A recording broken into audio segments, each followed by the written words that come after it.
Oh, I see him. I don't know if he sees me. Hello? I do see see myself. Oh, let me see if we can connect it. He sees himself. Is he supposed to see me or? Hello, this is the voice of, this is Darian, one of the medical correspondents at ABC News. You probably just hear my voice in the distance, but good morning. Good You all morning. set? Yep, all good. All right, awesome. This is so exciting for me. My name is Darian. I'm also an emergency physician. My side job is a little bit less interesting than yours, though. I'm a correspondent, a medical correspondent here at ABC News. And yesterday, while I was working in the emergency room, of course, I told every single ER doctor I came across that I was interviewing you today. This has been so exciting. Thank you for sharing your time before this really important part of your life. Thank you for chatting with me. I think it's so cool how emergency medicine physicians always have a side job, right? And yours is really cool too. I don't know many that are also correspondents, so it's a pleasure to meet you. And I'm always excited to talk about space and medicine. And I'll actually be doing it at ASAP this year. So I think it's really important to our profession. I cannot imagine what it feels like to get ready to do something like this. You spent a lot of your life in education, treating patients. How has that prepared you for this next step? Um, I've a couple ways. One of the big ways is as emergency medicine physician, you're making tough decisions all the time. You're working under stress. You're working with different teams, and if you want to do the best thing for your patient, which we all do, you have to learn how to make that whole mix work every single day with sometimes different teams and different things going on for everybody.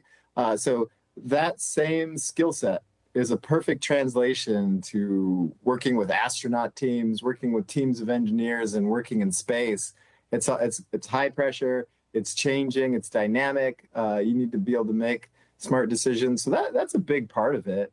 I think being a physician in general is a huge help too, because I think you got to take the focus off yourself and put it on helping people, and you really work at that. And when you get to space, you're in this small environment for 8 months with a small group of people, and you really need to focus on others to make that work and be an effective team. And I think it's a good disposition to just start off with. I think it comes naturally to us, and so I think it's super important. So I'll be excited to put those skills to use. I can only hope that 8 months of space travel would feel this calm. I would feel this calm before I get ready to do something like that. I have to ask you, this might be a hard question. What's harder, taking care of patients in a busy emergency room or preparing for 8 months of spaceflight? Taking care of patients in the emergency room. My my risk, I realize this is just maybe unique to me, but my risk tolerance for other people, I try to just, minimize that as much as possible. And we're always trying to drive that down. I think I have a little bit more of a sense of adventure for myself, and I'm willing to take on a little more, make my own decisions about where my risk lands and where I put my energy. And so I think taking care of patients is a little more difficult for that reason. And there's a lot of people, and it always kind of like weighs on me a bit. I worked in May at Memorial Hermann, which is the Texas Medical Center ER. And I remember thinking afterwards, just spending a lot of time thinking about like where I left things and everyone was okay. And I'm sure you've had that feeling, but when you do it periodically, it becomes super clear how much that weighs on your consciousness. I have to, I'm so curious, as you prepare for 8 months of traveling into space, what does your life consist of? What do you do to prepare for that? Are you meditating? What are you doing to get ready for that? Yeah, I am huge into the process of preparation to get to a spot. And so there's a couple components I break it down into. One is like the actionable things, like doing a spacewalk, doing a challenging thing like you might have done in sports. And for that, I think practice is one thing that I do. So I find different avenues to practice. NASA helps with that. They set up training in the largest pool in the world, the NBL, so that you can practice spacewalks. I'll just use that as one example. I meditate every single day if I can. And some of that is along the lines of visualization of success. And you'll see a lot of people who are successful athletes talk about that. In fact, I've borrowed a lot of principles from other people and their routes to being successful at those kind of tasks. So nowadays, it's so easy to just learn from others and to incorporate that into your own practice. So that's super important to me, and it helps set up a positive mindset that I'm working towards success. And then I just like deep dive and learn about those things. And that's just like medicine. The more you know, the more you pay attention to detail, the better you're going to be at that particular case or subject and ready for anything that could come. So that's one avenue. Then there's also the big picture, like, hey, you're working with a big team of people. So how do you make that fluid and work and effective? And also it's kind of like working in the health professions, like I mentioned before about teams. But I'll meet up with some of my colleagues and coworkers that I'll be in space with, and we'll kind of talk about our shared plan, mission, values, expected behaviors, potential pitfalls. Thankfully, NASA also helps us with that, which has been really cool. We have psychologists, psychiatrists that'll come to some of these meetings with us and just help stimulate discussion and help us build as a team. And then NASA's a giant team with taking on these huge missions that are incredibly complicated. And so I think finding ways to reach beyond our initial circle and really connect with the engineers that are out there is something that I think will carry forward into space. And I think the same thing you can also see in hospitals and medicine. Like the more you reach outside of, say, the ER to other departments, the better you're able to just call in a consult, get a curbside, get things to work, find efficiencies, and just be better at your job. So a lot of parallels there. Sometimes I wait a long time for a consult when I'm just floors away. You will be a far way from the planet when you're needing a consult. I want to get to teamwork in a moment, but I want to start with what probably is your most important team, which is your team at home. Your wife, she, as an astronaut, understands this almost better than anyone. When you were assigned to this mission for 8 months, what was that conversation like with her? Yeah. Hello? Yes. You hear me? Oh, yeah. I can answer that one. And then I think they want me to go on, but I think I got a tiny little buffer. So sure. The last question about my wife, and you just wanted to know what that's like? Yeah. Well, it's great that we had this opportunity to do this, because the hardest part is sometimes being the person who's on the ground, and I got to do that for her. And like I said about risk tolerance, I was pretty stressed out about her being in space and taking care of the kids. And that was tough. I think, and now that I'm in this position, I at least have the empathy to know what it's going to be like for her. So I've tried to reach out, make sure that she's surrounded by friends, and like we've talked about it and found ways to do that, and also just find different ways to find connection, because that's super important to us. So luckily we've kind of had this experience on some level, and now we get to do a better job at it, hopefully. We'll see. They want me to go. I mean, I love talking to you, but maybe I could catch you on ASAP, or if I have to call in a consult, I'll give you a call. How about that? I'll stand by. Good luck with everything. Thank you. Appreciate it.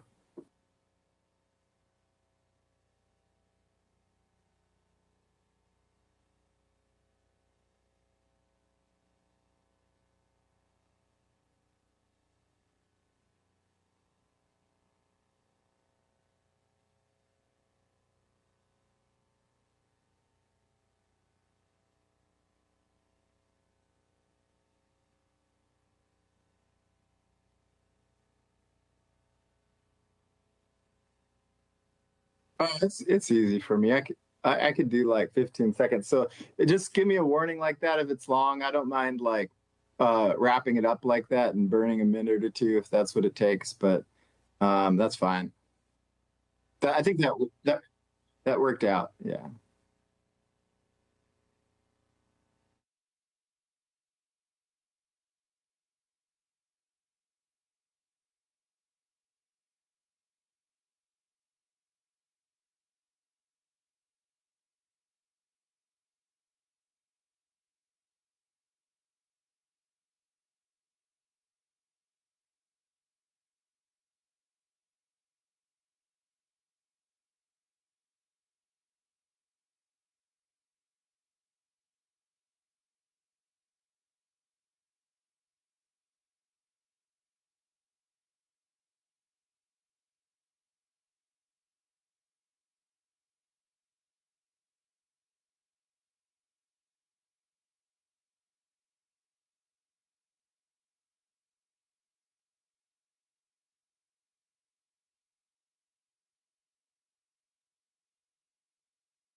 Hi, am I audible, Anil? I can hear you. Can you hear Yes. me? So thank you so much for joining us. We begin in a jiffy since we only have 7 minutes with you. And don't worry, I don't have any questions, any boring medical research questions for you. We just begin, Anand, yeah? Yeah. Yeah, let's do it.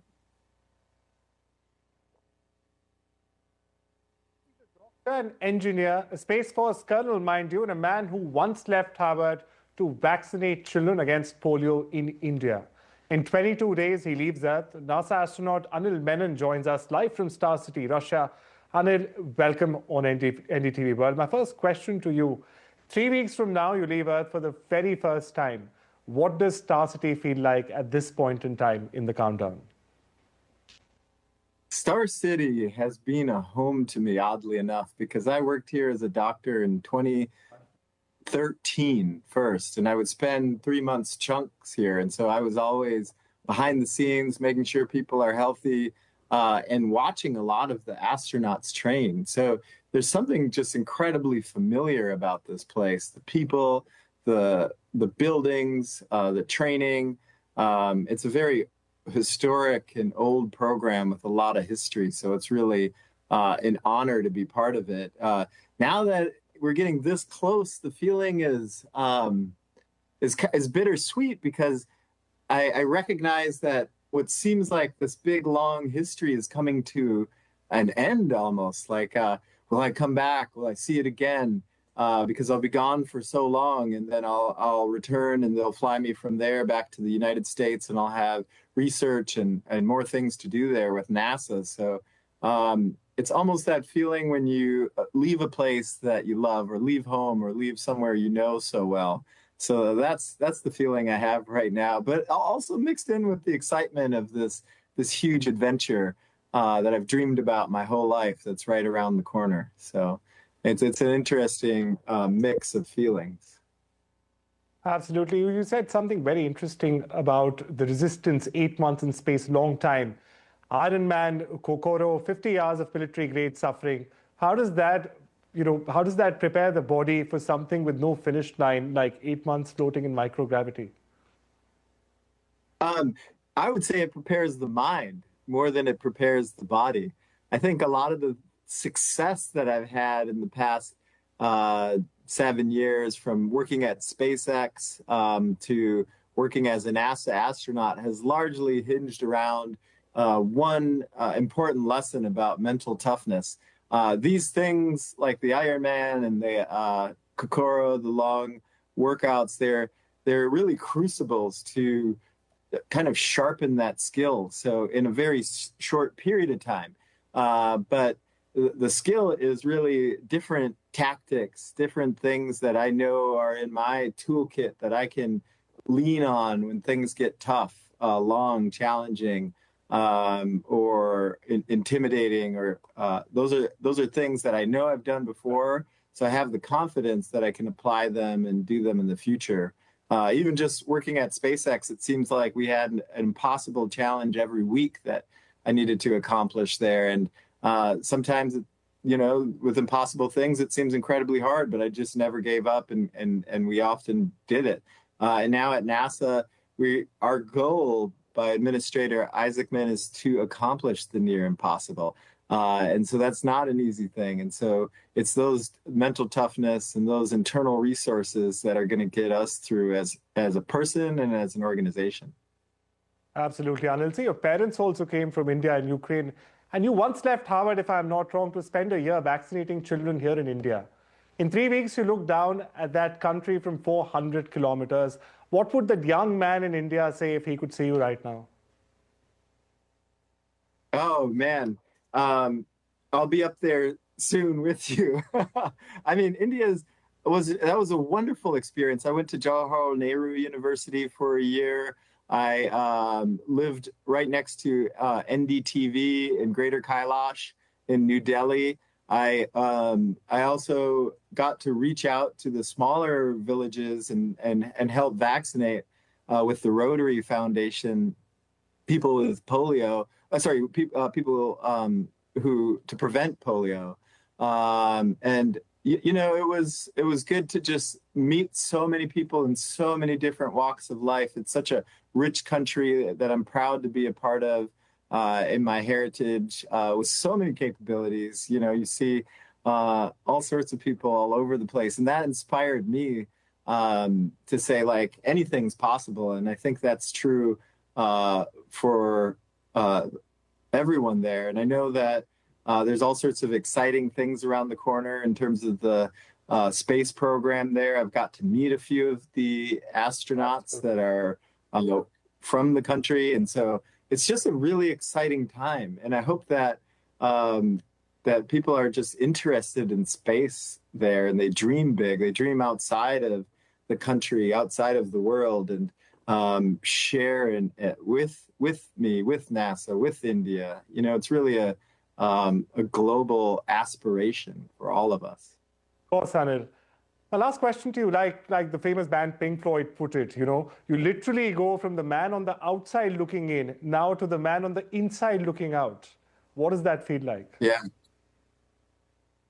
I'll have to tell you what it feels like. I think that was one of my biggest drivers to become an astronaut, is I always wanted to know, understand the world. And I thought if I could look back at the world, I'd have kind of the spiritual, mental understanding of something different about life. And so I'm also seeking that when I fly to space, to look back and kind of marvel at this world we have, and maybe through it to understand something more of myself and something more of us as a species. Absolutely, Anil. Many more questions, much more time. We'll catch you after 8 months and 24 days to be precise. Anil Menon, viewers, he launches on the July 14th about the Soyuz MS-29 from Kazakhstan. 8 months on the International Space Station. You see, from a polio drive in India right to the stars. We wish you a safe journey, Anil, and Godspeed. Thank you. Thank you. And I'm looking forward to chatting with you in the future. Most certainly.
Anil, good morning or good afternoon.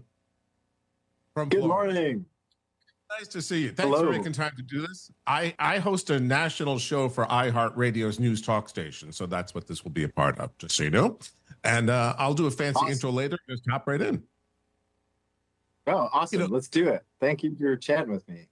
Sure. Now, you used to work at SpaceX. Now you're training. You're talking to us from Star City, Russia. There's that old story about back in the space race days, America, developed that pen that writes in 0G, and the Russians just used a pencil. Do you see that ethos still, that they operate in a very different way?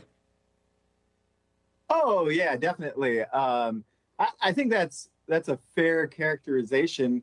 They definitely have a platform. It works. It's very reliable, and they are very careful about breaking from that platform. And it gets the job done. It gets them to the objectives they want to do, go to the space station. And that's a very reliable way to get there. Very often the launches don't slip. They're set for a particular date. They launch on that date. It's got like a pretty amazing weather tolerance and capability.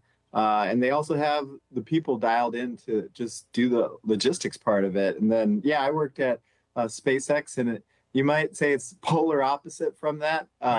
You're always looking, what can you change? Like if you've heard about Elon's algorithm, it's to first question the requirements and then delete the part or process from it. So it's always a question of like, how do you make this process more efficient? How do you change it?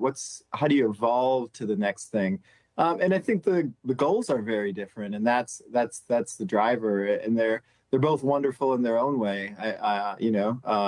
Certainly that mentality there has opened up the doors that we've seen recently in the news, where you can dream of certain things that seemed otherwise impossible, like space data centers and lower mass to orbit and things. So they each lead to different outcomes, and I respect them both. Now, you come at this from a different background. You have mostly a medical background, which, of course, NASA and the Russian space agencies all tend to bring someone in with that medical background to help out up there. And we recently saw SpaceX Crew 11 have to cut short their mission due to a medical problem. I know we're getting much better at diagnosing things in orbit. Any improvements on actually treating people so you wouldn't have to cut a mission short? Yeah, I think it's kind of this, you have a cycle of learning and research that gives you better ability to treat people. And you see that on the ground too, is how do you treat cancer better? How do you treat heart attacks better? Well, you need these research institutions that are doing clinical trials, using new drugs. And the same goes for space. So the ISS is really a platform to learn. So the more we are up there, we're sending people, we're learning about these diseases. We've published papers in the past 10 years that have shown things from new eye problems to a higher likelihood of having a clot in space. And these are things we didn't know 20 years ago. So now that we know that, we have the medications up there to treat some of those things, and we've learned a little bit about them to treat them. And we have new tools. We have very small ultrasounds and very powerful ultrasounds that we can send up there to look for these things. All of this is really going to be what launches us to the moon and having a moon base and a sustained presence there. Imagine we go to Mars. That's a 3-year mission. There is no way you send healthy people on a 3-year mission, or even just sit on Earth in a room without some medical problem happening. So it's an exciting time for medicine because everything that we're discovering is completely new. And you don't see that a lot in medicine, where there's just a whole new disease process that no one has ever interacted before. And so I'm glad to be a part of it now. I'm even more excited for people who are joining down the road through medical school internships or getting involved in space medicine. It's a really cool field right now. And you're on an 8-month mission aboard the space station, mostly science research based. So you might be finding the cure that some astronaut in the future is using to a colleague. I mean, that's our goal, but it goes beyond that. It's even, let's look at cures that might affect people on the ground. You can actually print cellular structures up there. And because it's microgravity, they don't collapse on each other, and so they're more stable. And maybe that leads to a process whereby we can print organs. We might also do, there's some pharmaceutical development through various private companies that they're trying to do manufacturing in space. So our greatest hope is to have the highest impact, not just for us, but for everybody on the ground. And I think that's very possible. I do wonder, we'll talk a lot about American taxpayers and what they get, but you're someone who spent some time in Nepal and Mount Everest. And I'm wondering, do you see that as well, that like what you could do could be helping some Sherpa in Nepal down the road? Yeah, absolutely. In fact, it already is. If you think about the fact that NASA helped even SpaceX get started with some of the early Falcon launches and the Commercial Crew Resupply Program and Dragon, that helped develop their operational capability and launch cadence. And now the downstream output of that is a multi-trillion-dollar company with Starlink that can reach places like Nepal, where people might need to ask for telemedicine or help. So all these things kind of feed together. And I think without that, some of these initial efforts by us to push out into the unknown and to just put these long bets on really unlikely technologies, we wouldn't have like these rich resources that we have today. I think it's completely valuable, and it does affect people like in the most unreachable places in that one example. So it's an incredible thing for us to be undertaking. The space station is sort of moving into that zone of winding down operations in a few years. We had gotten some reports about some cracks in parts of the station. Does that alarm you? Do you think that's well in hand? Yeah, luckily when those reports were coming out, I was here in Russia, and I got to meet the NASA team of engineers that were talking about it with Roscosmos and Energia, and just seeing the quality of those engineers, they're their belief in the mission and how hard they were working inspired me. And I've worked with a lot of great engineers over time, and these were in the top 1% of engineers kind of figuring out the forward problem. And they take it very seriously. So I know that I'm in good hands. And we are trying our best to figure out the best forward resolution to the problem. Going to space is not easy, and so we are. If it wasn't that, there would be something else that we'd have to solve. And so it is part of the process.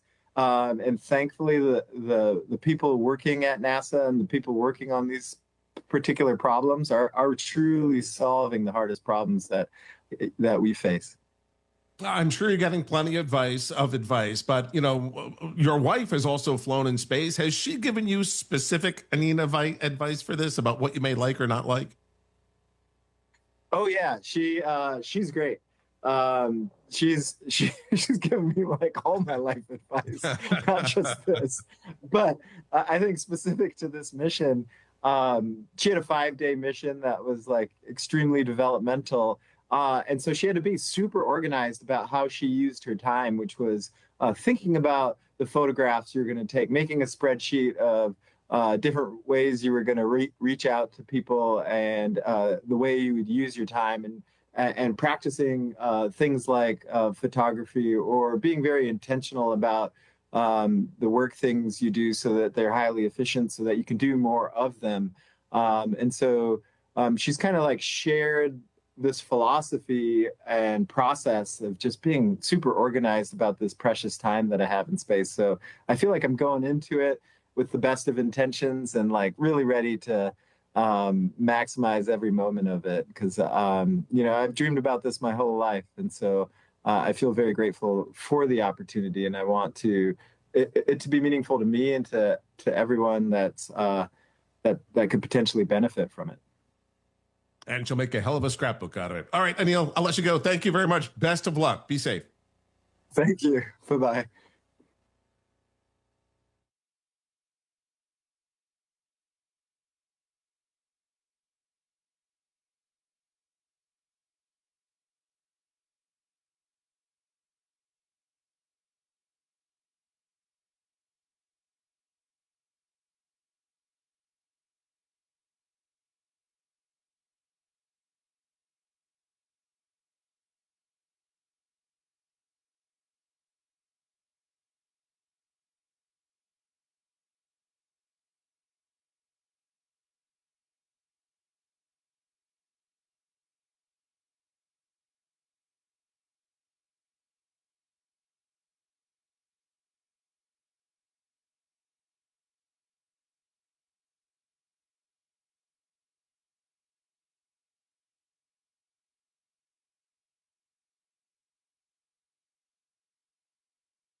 Thank you so much, astronaut, for being here with us at Newsweek.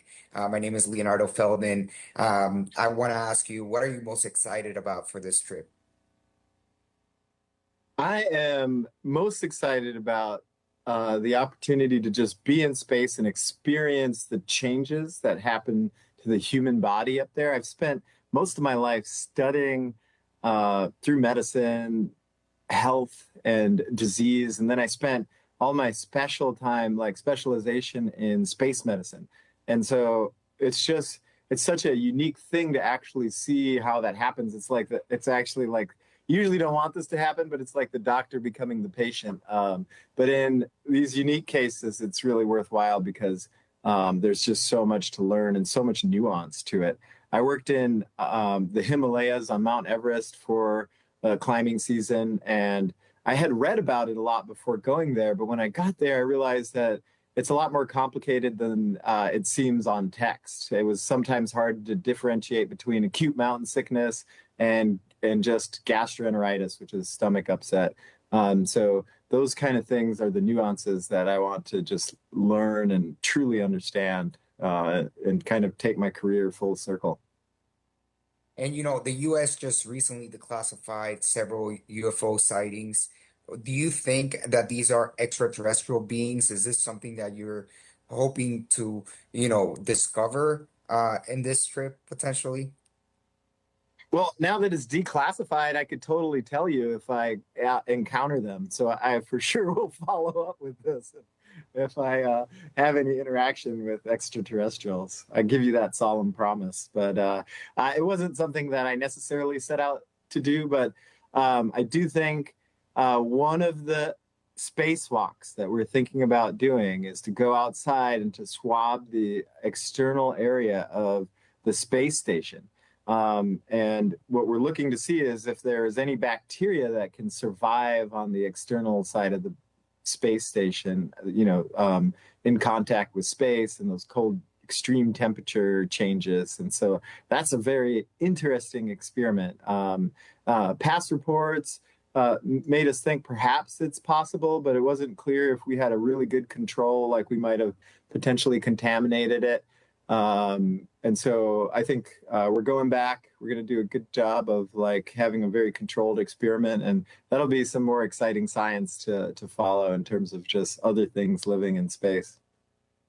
And, will permanent human presence in Mars be detrimental to the health of those who live there? Because we know that now we're preparing for a presence in Mars in the future. Will that have any impact in the health of people who are there? Well, I think humans are just amazingly resilient. There will be challenges, but that's the whole reason we have the space station, is to figure out what those challenges are, figure out countermeasures, and make it possible. So, for example, you know that every month you lose in space about 3% of your bone mass. Now, imagine that compounding over time. You would just be susceptible to fractures from anything. But we found from the space station, because it's such a good stepping stone, that you can actually prevent that by certain types of exercise. So we got those exercise equipment up there. Now Mars will be a bit different because because it actually has some gravity.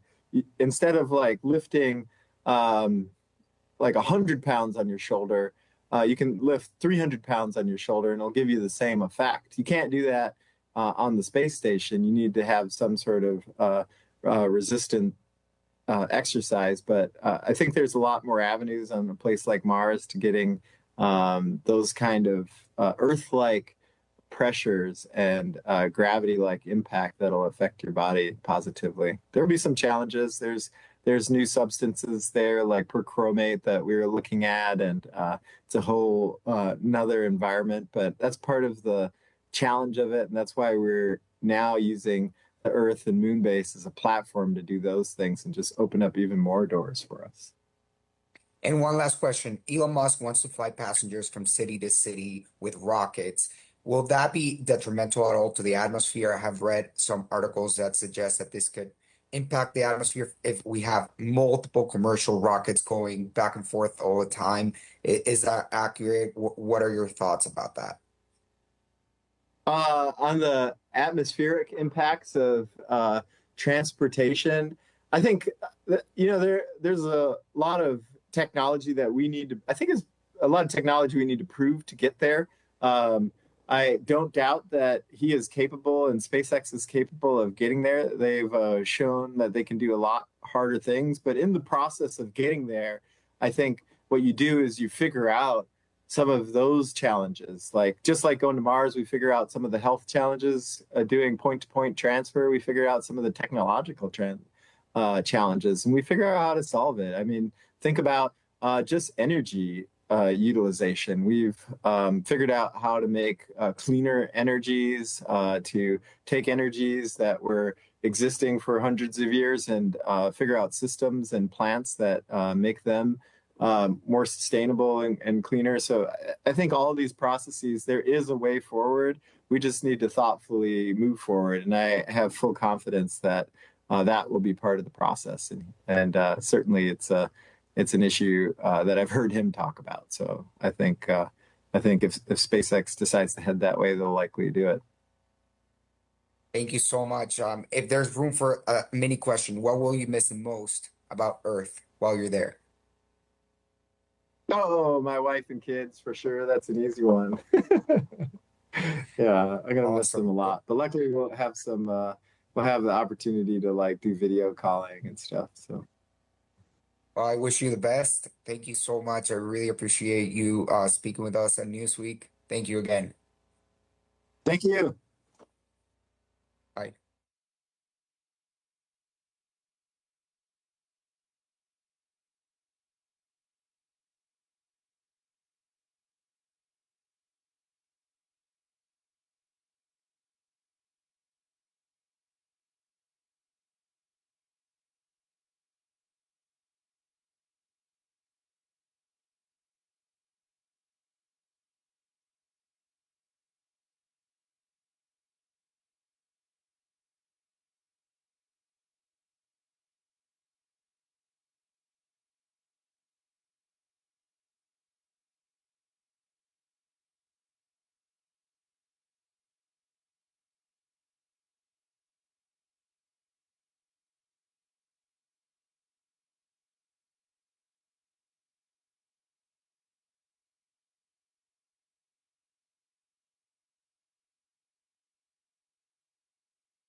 Yes, hello. Uh, Jean, I'm on the Zoom. Do we have confirmation they're recording? Okay, fantastic. Okay, fantastic. Hi there. Thank you so much for joining us. Thank you for having me. I'm always excited to join and talk about NASA. It's my love. I know, I know. So, I guess we only have about 7 minutes here. So I'm grabbing a screenshot and we will dive right in. Okay, great. We're so excited to have this opportunity to speak with you today. And I've got about 10 questions. So, we'll see how far we come along here. So I know you're joining us today from Star City, Russia, less than a month before launch. What's your life look like right now as the countdown to July 14th gets closer? Oh, well, I just passed a huge milestone, which was passing our final exams.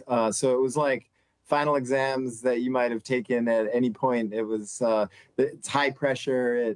There's a lot of people watching, and it's just a big moment that you're really training hard for, kind of building up. And so it helps us focus, do a good job, and we passed them and got a 5 out of 5. So we're ready to launch to space. And now there's a couple cool things that are really traditional here that we are going to do as part of the road to launch. One of them is to kind of retrace some of the steps of the first person to go to space, Yuri Gagarin. And so there's some cultural things that we visit, kind of where he first sat and spent his day before launching to space. And then there's also a quarantine period, which is largely medical, that we'll just be isolated from other people in contact. So in case we get sick, that comes and goes while we're in that quarantine. And if anyone else is sick, they can't pass it on to us. The downside is I can only see my kids through a glass window, but I understand it's for the best. And so that's kind of what's it looking like. It's like a short runway that's getting shorter and shorter as we get closer to July 14th. So I can feel the movement right now. So 8 months obviously is a long time, but astronauts have spent up to a year and in some cases, more than 14 months continuously in space. Looking at what we've learned from those missions, what are the biggest unanswered medical questions you're hoping to help answer during your 8 months aboard the station? One of the things we're noticing more is when you get stop blood from moving, it has a tendency to clot. And there's something called Virchow's triangle where you can have a hypercoagulability state, you can have stasis, which is this lack of flow, or you can have injury. And all three of those, or two of the three of those for sure, is going to lead you to have a blood clot. And it's really useful in real life because if you get a cut on your skin, it clots and closes. And some people with deficiencies, they keep bleeding. But in space, the blood doesn't flow normally because it's just pooling. And so we've seen more blood clots than we've expected in space. And so we'll be doing a lot of ultrasounds and checking for things like that and then seeing if we have mechanisms to counterbalance that. So that's an interesting new thing that we need to solve in case we have some of these Mars missions coming up, or for sure when we take that next step towards a moon base and these Artemis missions that are on the table for the next couple years. And I guess I only have 2 minutes left, so I'm going to try to race through just maybe two or three more questions. So we have viewers from across New York, New Jersey, and Connecticut who will be following your mission very closely. What message would you like to leave with people here in the tri-state as you prepare to launch into space? Man, I would say I was blown away by the Knicks victory, but I don't know if that applies to Connecticut. Yes. And the whole tri-state. But I watched it from here, and sometimes at NASA we have to do the impossible, and it's great to see the tri-state kind of doing the impossible too. This kind of positivity, it recirculates and keeps everyone going. So it definitely got me inspired. Even as someone who grew up in Minnesota, but I had a lot of Knicks fans when I was going to school in Boston. Well, I think you just made yourself the lead in the newscast. But you have worked both inside NASA and SpaceX. What is one thing NASA does exceptionally well, and what is one thing SpaceX does exceptionally well? Yeah, that's a great question. NASA is absolutely great on taking on enormous challenges that really scale the globe, and also providing a place for our people to really grow and learn as individuals. This is a great place to work, and it's a great place to learn about space, and it's really accessible to a lot of engineers, and not just engineers, but doctors, anyone across the nation. So anyone interested in space, interested in science, they should be looking at NASA for jobs and opportunities, because it's a great place to get started. And that's where me and my wife started as well. SpaceX is just incredible culture of efficiency and taking on something that also seems impossible, but doing it at just an incredibly rapid pace. And it doesn't matter what it is. I was there during COVID, and I was just blown away by how you could take a group of engineers and you could say, let's build a small ventilator, and they would build it, or let's build 50,000 masks in 1 week, and they would build it and donate them to hospitals. And that's not even talking about orbital data centers or Terafab or a Starlink or any of these new things that they're going after. And so, they both like just shape me as a human being and person. And I think they're great places, both of them, to learn from and be a part of.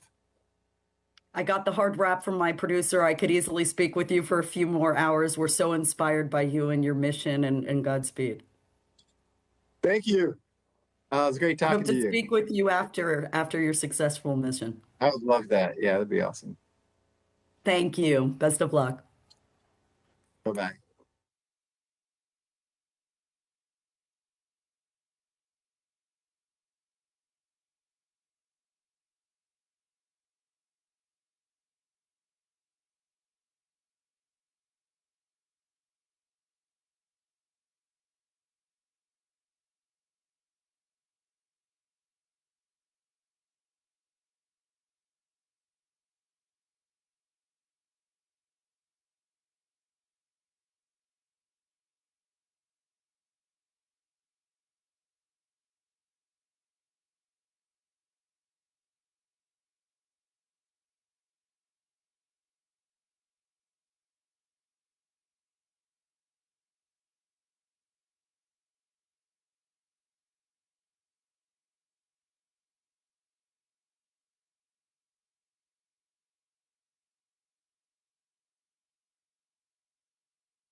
Hey, Anil, it's Bill Harwood, CBS News over at the Kennedy Space Center. I want to thank you for taking the time to chat with all of us today.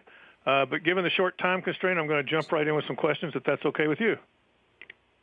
Thanks, Bill. Let's jump right in. Good.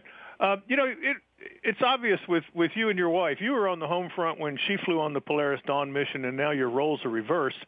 How meaningful is it for you and your wife to have that shared perspective? There is nothing like the experiential aspect of empathy of going through something. So it tackles on a lot of fronts. Like most immediately, I think like when we talk about what it was like for her to launch and me to be on the ground, I think that was the harder job, and I found it really stressful. And I've been pretty open about it. I was worried about her and the kids, and there were certain challenges related to that in terms of like different resources or help that I might need or might reach out and utilize myself. But now that I know that, like, I'm able to share that perspective with her.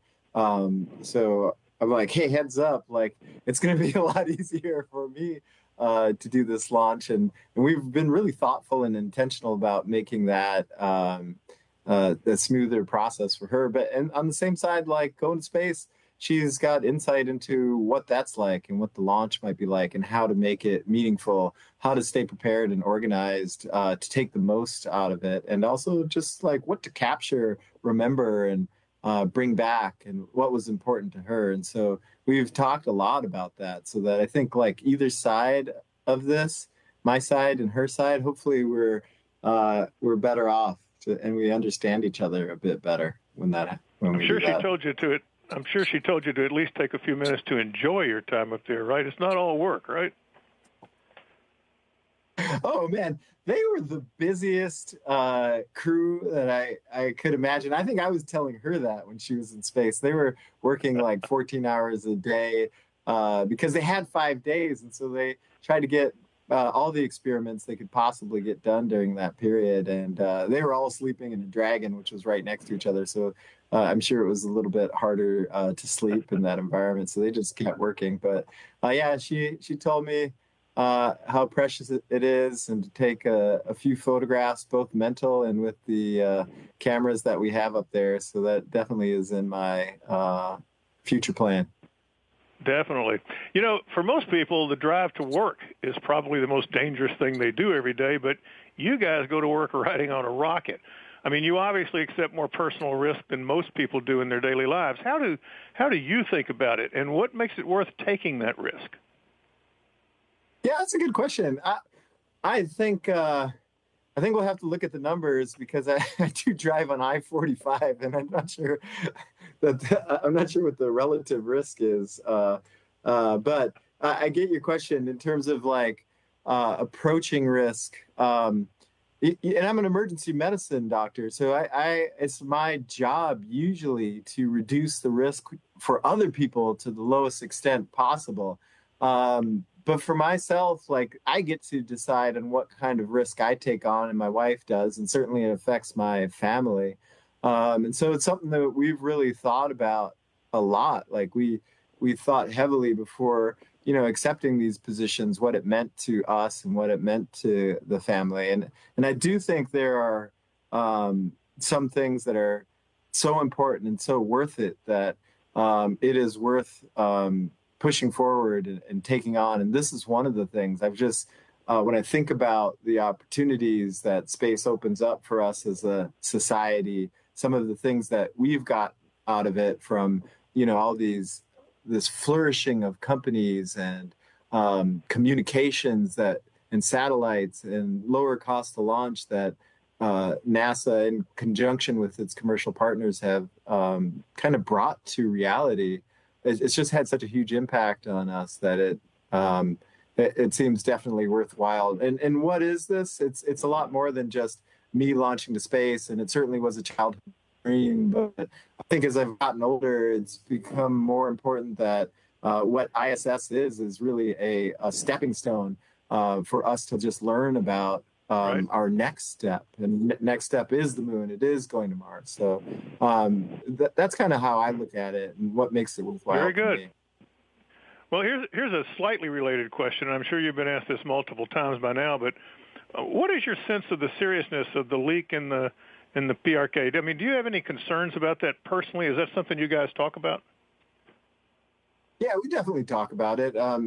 I think we talk about it with our Russian colleagues. We talk about it with our crew who's going to be up there and with the NASA engineers. When the leak's been going on for a while, and it's gotten better and worse at different times. And the engineers have been looking at it, and it's probably more significant now than it was in the past. And when that happened, there was a group of NASA engineers out here, NASA flight director Chris Dobbins, and a team of his who were looking at it, and they just happened to be out here. And I got to see kind of the deep relationship, kind of idea sharing going on between two different engineering cultures, and see them work through it, and just see some of the incredible NASA engineers who just understood the importance that lives were on the line, that understood the technical difficulties, and were trying to chart the course forward. And I had, being there, seeing that, I have complete confidence that we're going to find the safest, best way forward. Copy. And so I feel pretty good. Yeah, about Neil, yeah. I'm gonna cut you off. I've only got a couple of seconds left. I want to squeeze in one more question. Give me two very brief thumbnails of your two crewmates. Thanks. Oh, like you want like a quick snapshot of what they're like as people? Yeah. I got. I'm flying with Pyotr Dubrov, who is kind of on the quieter side, really intellectual, really sharp, and thinks about things. He speaks incredibly good English, and he's into Rubik's cubes and esoteric science fiction. Like he's read the original, like the Foundation series, Isaac Asimov and Murderbot, and before the TV shows and all that made those things popular. So we really hit it off because I love science fiction too, and that's super cool. And then Anna Kakina right now is the only female cosmonaut who's just like 100% full on energy, and really adds a lot to our team because me and Pyotr are a bit more quiet, and so it's really cool to have her just like keep the engine running and moving us along. And she's an athlete, like a rafter, boater. She was on the Russian version of American Gladiator. It's called Titan, and won that easily. And so it's a cool, interesting, fun, crew to be a part of as well. They've also flown to space, so I got a lot to learn and pick up from them, and it's a good spot to be in. Anil, thanks very much. Good luck on your flight. Hope to talk to you in orbit. All right. Yeah, good talking to you. I'd love that. Bye-bye.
Here I am talking to you, and my mic is completely muted. Anil, how you doing?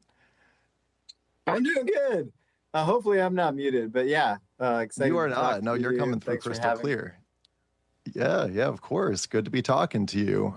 Thank you for joining me. I'm Joe Sweeney. I am host of the podcast Aspiring Martians, which is about all the people around the world who are not only shaping humanity's future in space, these are also people who are working to someday live on Mars. And so I feature their stories and talk to them. I want to start by saying huge congratulations on the upcoming mission. Very exciting. Yesterday was Father's Day, so happy belated Father's Day to you. And in just a few weeks, you'll be leaving for an 8-month mission aboard the International Space Station. You've trained as a physician, as an engineer, as a pilot, and obviously as an astronaut. But you've mentioned that the hardest job that you've had is being a dad, which as a father myself, I completely relate to. But I'm curious, how do you talk to your children about being away from them for that long? And ultimately, what do you hope that they take away from seeing their dad pursue a mission like this? Yeah, and happy Father's Day to you as well. And I love the podcast because I too would love to live on Mars someday. So these are great stories to share and inspire each other.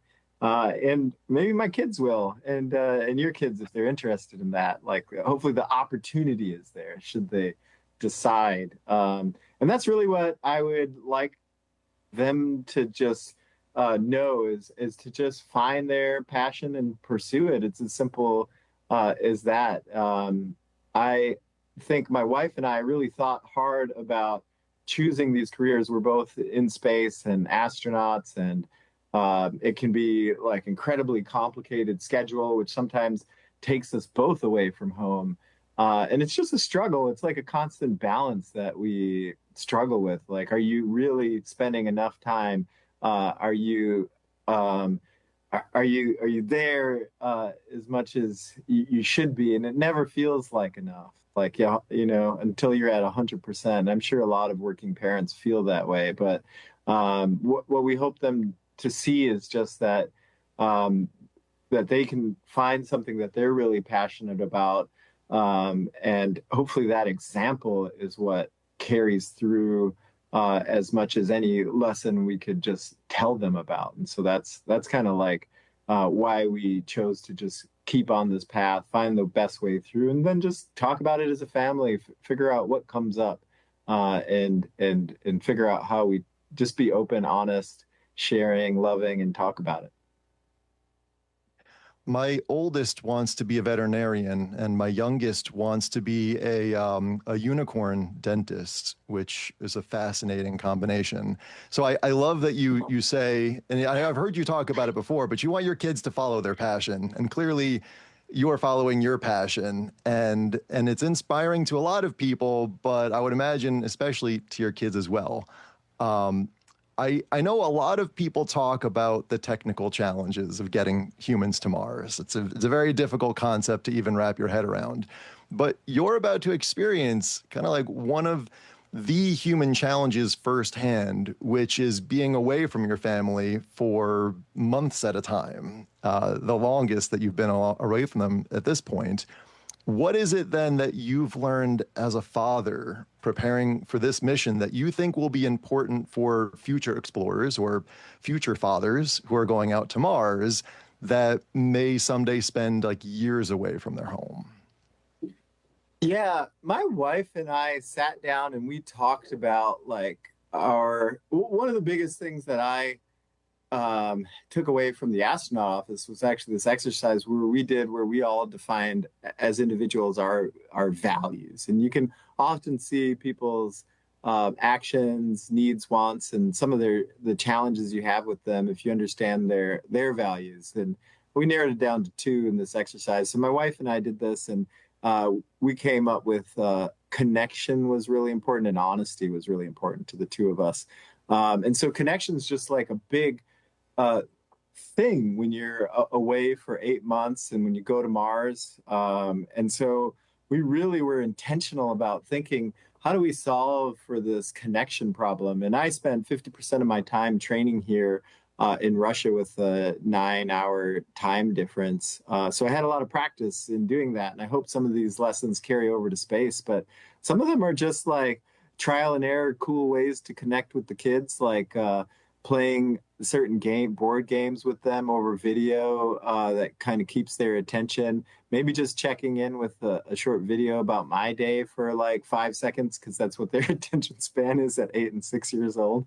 But other like funny things, like I have one of these boards. It's like almost one of those train boards. It's called a Vesta board, but I'm able to send it messages and it'll put up things for them. And they seem to love that. And it gives them a sense of time and countdown. We used to do the chain links that you would tie together and they could tear off one piece for each day. But now that I'll be gone for 240 days plus, it's a little bit big of chain links, but yeah, so we're not doing that. But I also programmed a Home Assistant, and I cloned my voice with one of these new AI things, and so they can ask it dad jokes, and it'll tell them dad jokes. So that's one of the funnier things that I've done. But just finding like little ways to asynchronously is the operative word, connect with them has been really the solution.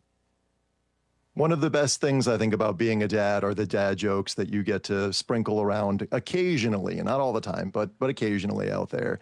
And and it's really good to hear you talk about the human connection, even the tactile things like a Vesta board, which you can see, you can touch, you can feel, the chains, everything that like they can hear your voice. I love hearing that. Anil, this is amazing. I love hearing about all of these things that you're doing. Again, happy belated Father's Day. Good luck with the mission, and we'll all be rooting for you.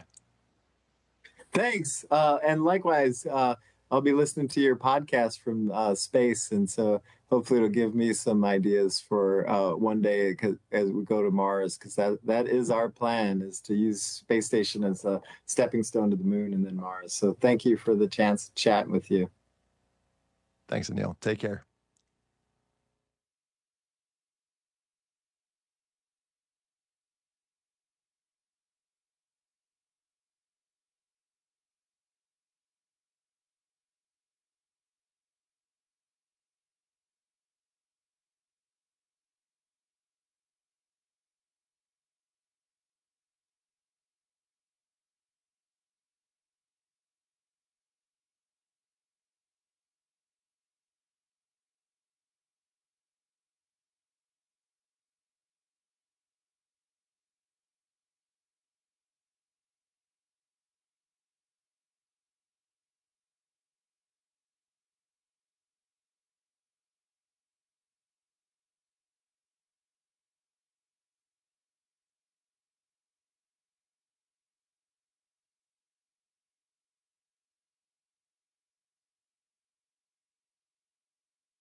All right, we're just going to jump right in. Let's do it. Sounds great. I love it. What, in your opinion, is the biggest thing we still don't know about the human body's reaction to prolonged spaceflight? So there is a lot of unknown out there, and I think that's probably the most exciting stuff. But since that's not a super specific answer, I think one thing that is hugely impactful that we're learning about is just the role of the clotting process in space. And so when you're in space, your blood isn't flowing the same way it is on Earth. You're not walking and pumping blood through your lower extremities. It's pooling in your upper extremities. And anytime you let blood pool, that's a setup for clotting, and clotting's problematic for anybody.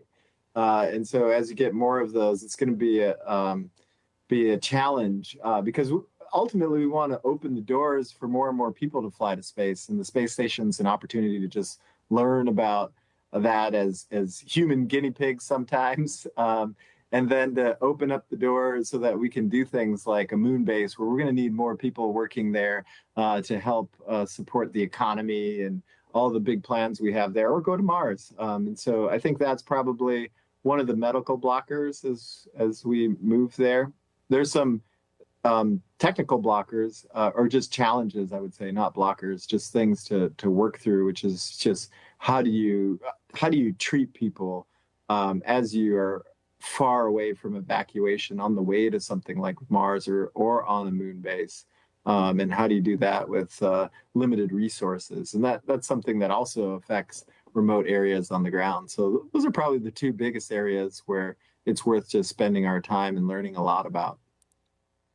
As an emergency medicine physician, are you in a position to treat the other astronauts on board the ISS with you should they need it?